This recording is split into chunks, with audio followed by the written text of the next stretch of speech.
Umunsi umwe habaye ikereyo n'igome,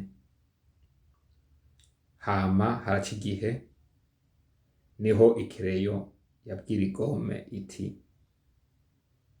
urambabarira gose. Nyagome irayitegereza irabwira nyakereyo ati kubera iki mugenzi uvuze nkubabarire? Niho nyakereyo yabwira nyagome ati igituma nsavye ikigongwe ni kubera kira musi canke kira gihe iyo nkoze ikosa wama ufuta amakosa yanje, kandi iyo nkoze ayo makosa uko ugenda ufuta amakosa yanje ku rukaratasi niko utera uba muto.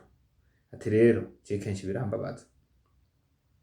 Hama nyagome niho yishura nyakereyo mugenzi ndagusavye ntusubire kugira ubwoba na gato. Kuko jewe naremewe gufuta amakosa yawe. Rero ntugire ubwoba na gatonyi iyo ukoze amakosa. Ko igikorwa canje nico gufuta amakosa uba wanditse ku rukaratasi. Biratwigisha iki? Biratwigisha neza yuko abavyeyi bacu bama baturi inyuma canke badufasha nk'abantu b'abana iyo bakoze amakosa.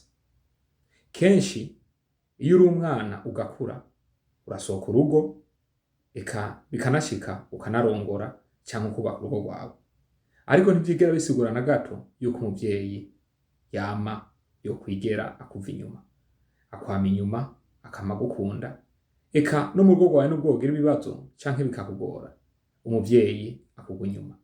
Ico nosaba rero ku bantu bagifise abavyeyi, no gusaba yuko bokunda abavyeyi, kuko abavyeyi bameze nk'igome ku bana babo, abana nabo bameze nk'ikereyo, kuko umwana uwo ari we wese nubwo vyogenda gute akoze ikosa ku muvyeyi yama abiryoherewe, akamuhanura, bikanashika akamufasha muri ayo makosa aba yakoze kugira asubire ku murongo canke atere imbere.